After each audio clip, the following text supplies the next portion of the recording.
Here's the story.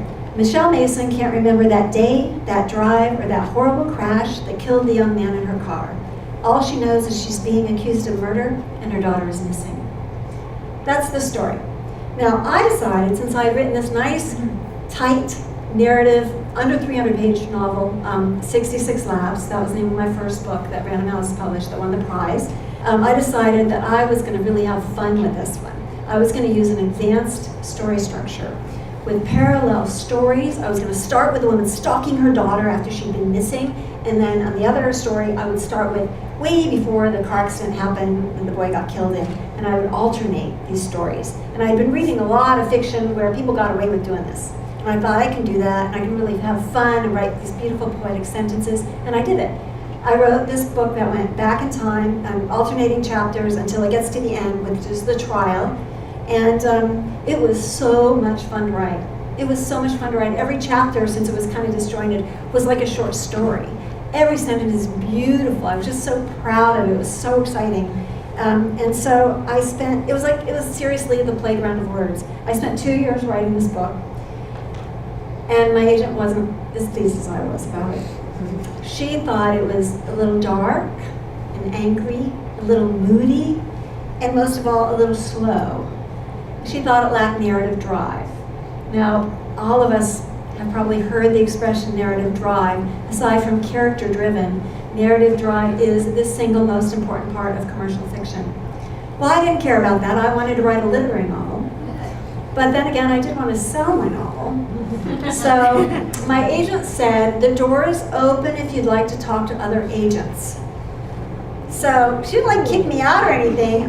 She said it was well written. That's all I wanted, right? So I put it aside. I wasn't sure what to do. I was torn about it. And then at the time, some other stuff was going on, and I went through this horrible divorce. And I woke up one morning and thought, I know, I'll write this other book.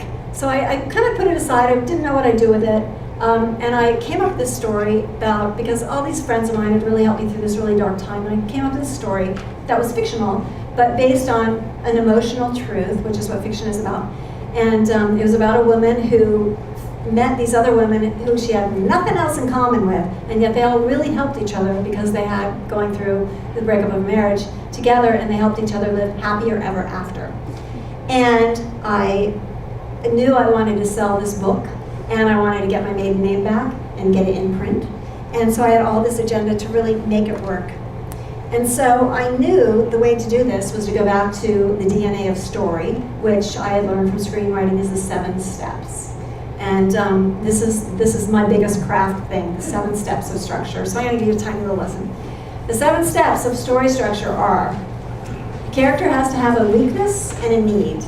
The need is psychological, and your character really doesn't maybe know what the need is.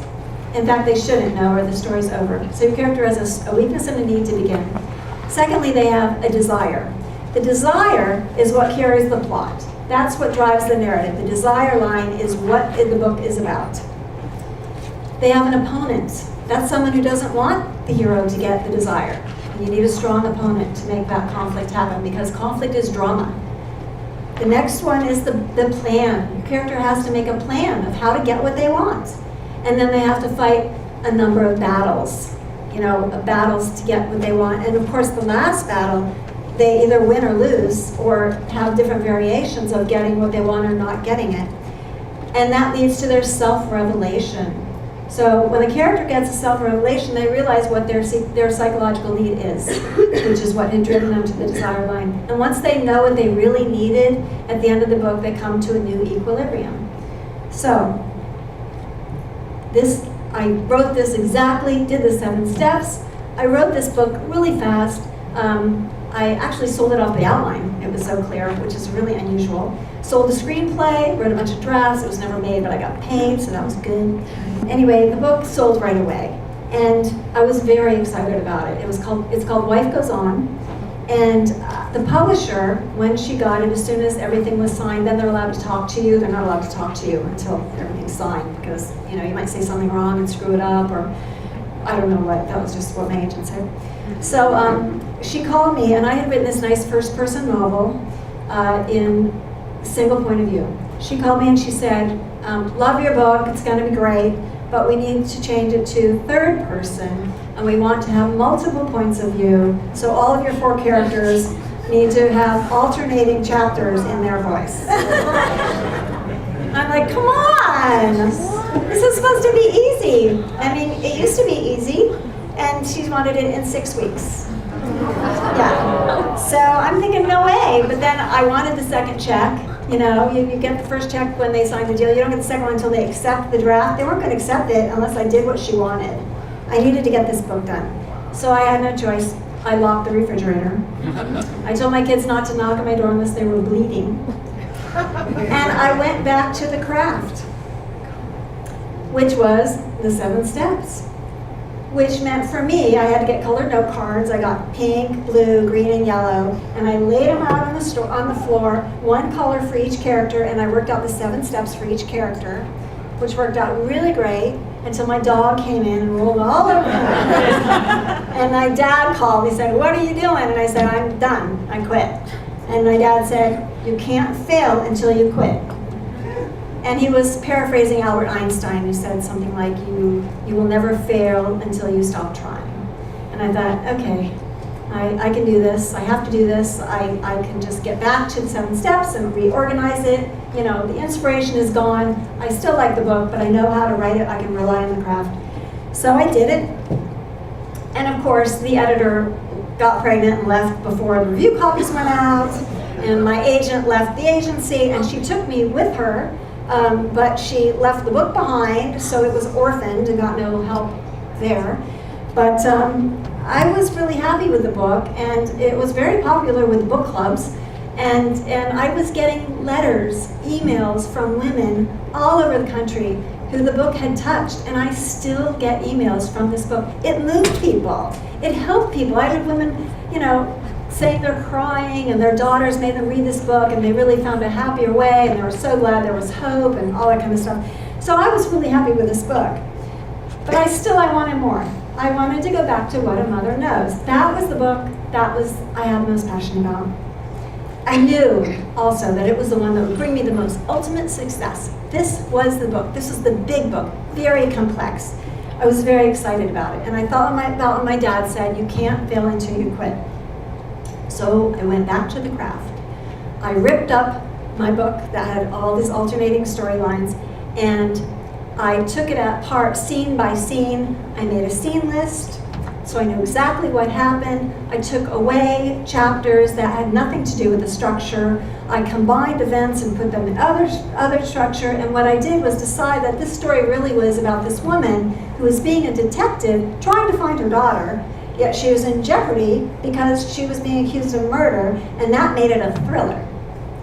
So then I knew how to write the book, because there's very clear ways to write a book as a thriller, and it's all about the narrative drive and the clues and the suspense and getting it going, and I had to lose some of my pretty sentences. But the book was like, zoom, it flew. Now it had become a page turner, and I realized I had cracked the code. You know, this was it. This was going to be literary. Actually, they did call it a literary thriller.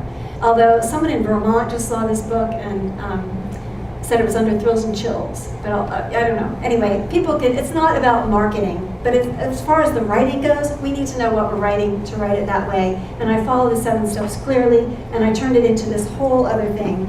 And my agent loved it. She loved it so much, she wanted me to add 100 pages. Yeah, the book was 350 pages. That's enough, right?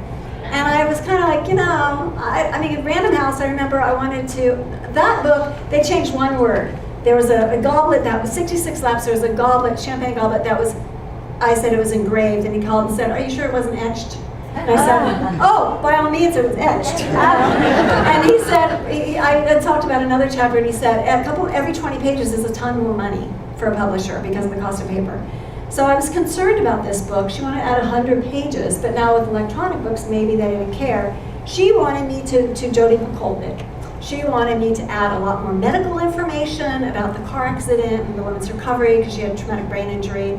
And I had done this research, but I believed in the tip of the iceberg. You only tell what you need to know. You don't have to tell everything, or else it's about that.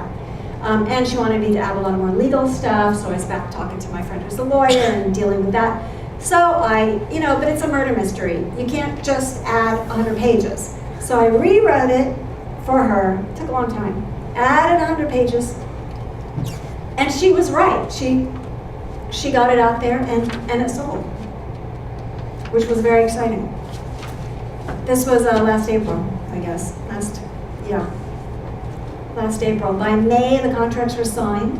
My new editor called, and she said she loved this book, but she wanted me to cut 100 pages.